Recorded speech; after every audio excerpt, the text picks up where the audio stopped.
नमस्कार, मैं श्यामगिरी। आप देख रहे हैं टीएफडी इंडिया लाइव। टीएफडी इंडिया लाइव में आप सभी दर्शकों का स्वागत है। ममता बनर्जी के साथ बंगाल में धोखा हुआ चुनाव के वक्त, यह बात तब पता चली और यह शक तब और गहरा गया कि वाकई ममता बनर्जी 200 के पार जा रही थी और भारतीय जनता पार्टी 50-60 पर आकर के टिक रही थी। कांग्रेस बल्कि 15-20-25 तक के आसपास पहुंच जाती बंगाल के अंदर।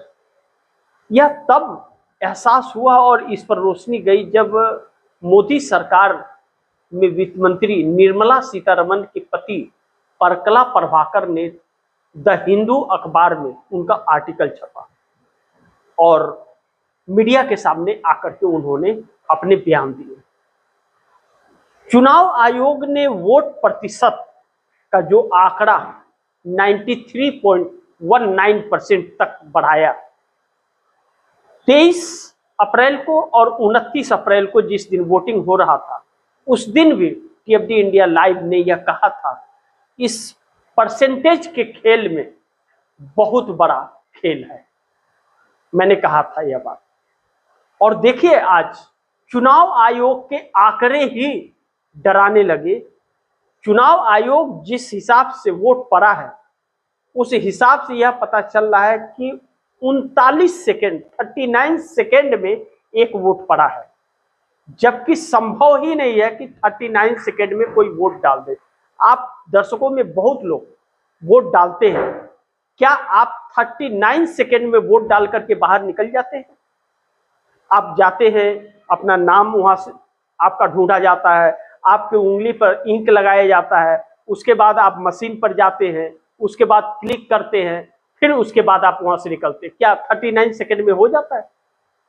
हर वोट 39 सेकेंड पर पड़े हैं चुनाव आयोग के हिसाब से। इतना स्पीड से, इसका मतलब यह लोगों के डाले हुए वोट नहीं, यह वोट कुछ और कहते हैं। जैसा अभिषेक बनर्जी ने, ममता बनर्जी ने आरोप लगाया कि 6 घंटे का वीडियो फुटेज दिखाए, सीसीटीवी फुटेज दिखाए चुनाव आयोग, और सुप्रीम कोर्ट में गया, किसी ने इस पर संज्ञान अभी तक नहीं लिया है और ममता बनर्जी अब आक्रामक हो गई है।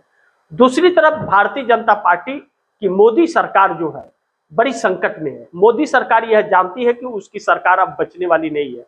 ऐसे में चंद्रबाबू नायडू को भारी भरकम धनराशि देने के लिए एक डिफेंस के प्रोजेक्ट को उनको दे दिया गया।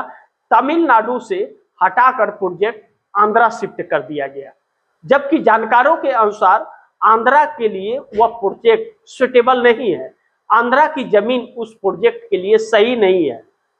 जैसे सपोज देन, आप उदाहरण के तौर पे यह ले सकते हैं कि हाईवे सड़क बनती है और 2 दिन बाद धंस जाता है क्योंकि वह लोड नहीं ले पाता है। ऐसी जगह से रास्ते निकलते हैं।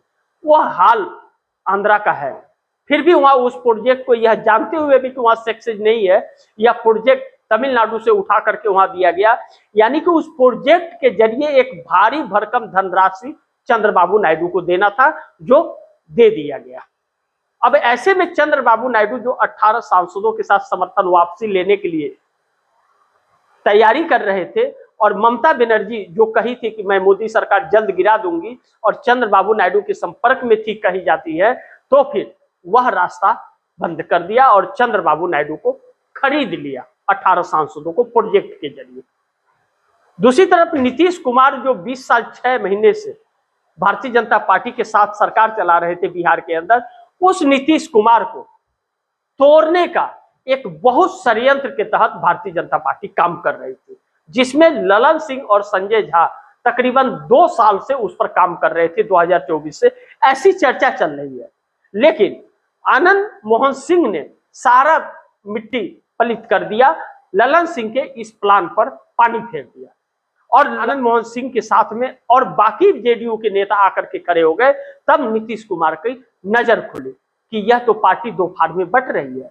ऐसे में सम्राट चौधरी को लेकर के भी जब जेडीयू के नेता 68 नेता उनको समर्थन नहीं देना चाहते थे, सीएम नहीं बनाना चाहते थे, दैनिक भास्कर अखबार में यह छपा था, वेबसाइट पर उसके छपा था यह खबर कि 68 विधायक सम्राट चौधरी को नहीं चाहते हैं। बांका संसदीय क्षेत्र के गिरधारी यादव भी नीतीश कुमार से उलझ गए थे कि भाजपा का सीएम क्यों, जेडीयू के किसी कार्यकर्ता को सीएम बनाइए। और जेडीयू के कार्यकर्ताओं ने भी पटना के अंदर घेराव किया था नेताओं का कि हमें मंजूर नहीं भाजपा का सीएम, लेकिन फिर भी सम्राट चौधरी को बना दिया गया। नीतीश कुमार को मजबूर किया गया हटने के लिए, या नीतीश ने स्वच्छता से दे दी। ऐसा तो नहीं हो सकता, क्योंकि नीतीश कुमार ने तो 25 से 30 फिर से नीतीश का नारा लगाया था कि 30 तक नीतीश ही रहेंगे। तो फिर अचानक 6 महीने में ऐसा क्या हुआ? कहीं ना कहीं इसमें एक बहुत साजिश थी। अब नीतीश कुमार को ऐसा अपंग कर रही है भारतीय जनता पार्टी कि नीतीश कुमार न इधर के न उधर के कहीं के न जाए। लेकिन इसमें एक सूचना बड़ी चौंकाने वाली आ रही है कि सम्राट चौधरी तेजस्वी यादव के संपर्क में है और तेजस्वी यादव बैठक करने वाले हैं।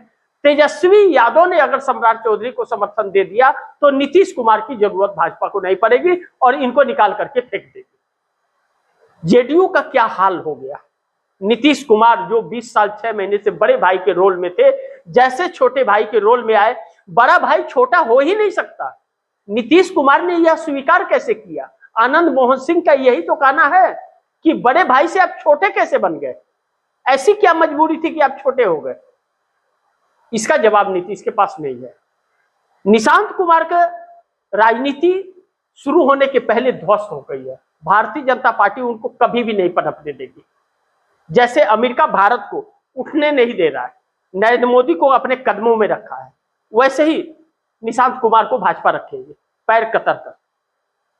अब ऐसे हालात में जेडीयू बहुत ज्यादा दिन अब टिक नहीं पाएगी। जेडीयू बहुत जल्द खत्म हो जाएगी। नीतीश कुमार के पास 85 एमएलए की ताकत और 12 सांसदों का ताकत होते हुए भी जो सरकार को अपने उंगलियों पर मोदी सरकार को नचा सकते थे, वह नीतीश कुमार आज खुद नाचते हुए नजर आ रहे हैं।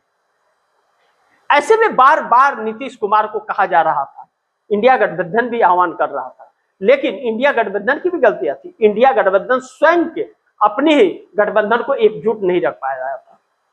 ममता बनर्जी, अरविंद केजरीवाल जैसे लोग, शरद पवार के जैसे लोग इंडिया गठबंधन में रहकर इंडिया गठबंधन से गद्दारी करते हुए नजर आए और मोदी सरकार को समर्थन पर्दे के पीछे से देते नजर आए। लेकिन जब ममता बनर्जी चुनाव हार गई तब उन्हें अकल आया, लेकिन अभी भी अकल सही से नहीं आया है। अभी भी ख्याली पुलाव पका रही है ट्विटर पर, सड़कों पर नहीं। राहुल गांधी लगातार जो इस सरकार को चुनौती दे रहे हैं, लगातार नीट पेपर लीक को लेकर के, बच्चों के भविष्य को लेकर के चिंतित है, जिस तरह से बेरोजगारी को लेकर के चिंतित है, गरीबी को लेकर, महंगाई को लेकर के, शिक्षा स्वास्थ्य को लेकर के लगातार सड़कों पर कांग्रेस उतर रही है, लाठी खा रही है। लेकिन यह इंडिया गठबंधन के घटक दल कोई भी नजर नहीं आ रहा है। सब ट्विटरबाजी का गेम खेल रहे हैं, सड़क पर कोई नहीं दिख रहा है। अगर मोदी सरकार को कोई चुनौती देता हुआ नजर आ रहा है और किसी से डर रही है मोदी सरकार, उस शख्स का नाम राहुल गांधी है और राहुल गांधी की वजह से ही। लेकिन बीच में एक कॉकरोच जनता पार्टी आती है और सब कुछ हवा में उड़ा ले जाती है। आती है या उसे लाया जाता है, यह भी एक सवाल है। इतना आसान नहीं है कि भारत के अंदर 2 करोड़ फॉलोअर्स उसको 2-3 दिन में मिल जाए। बरसों लग जाते हैं एक फॉलोअर्स को लाने के लिए चैनल पर, और 2 करोड़ फॉलोअर्स अमेरिका में बैठ कर के व्यक्ति और 2 से 3 दिनों में ला सकता है। इसे 2 नजरिए से देखा जा सकता है। या तो राहुल गांधी के मुद्दों को डाइवर्ट करने के लिए, उस पर जो प्रतिक्रिया हो उसको डाइवर्ट करने के लिए, उन मुद्दों को भुलाने के लिए, या तो यह प्लांट किया गया है, या फिर यह मोदी सरकार के लिए संकेत अच्छे नहीं है। इस देश के युवा गर्म है। बांग्लादेश हो, नेपाल हो, श्रीलंका हो, कहीं वैसे हालात न पैदा हो जाए, जिसको लेकर के सरकार भी चिंतित है और गृह मंत्रालय अब इसके पेज को ब्लॉक करने की तैयारी में है। देखना बड़ी महत्वपूर्ण होगा क्या होता है। जो भी होगा खबरें आप दर्शकों तक लाता रहूंगा। आप दर्शकों की क्या राय है, क्या सुझाव है, कमेंट बॉक्स में जरूर दीजिएगा। इस खबर को ज्यादा से ज्यादा शेयर कीजिएगा, अपने दोस्तों को भी कहिएगा आगे शेयर करें। आपने टीएफडी इंडिया लाइव को सब्सक्राइब नहीं किया, सब्सक्राइब कर लीजिए, अपने दोस्तों को भी कहिएगा सब्सक्राइब करें।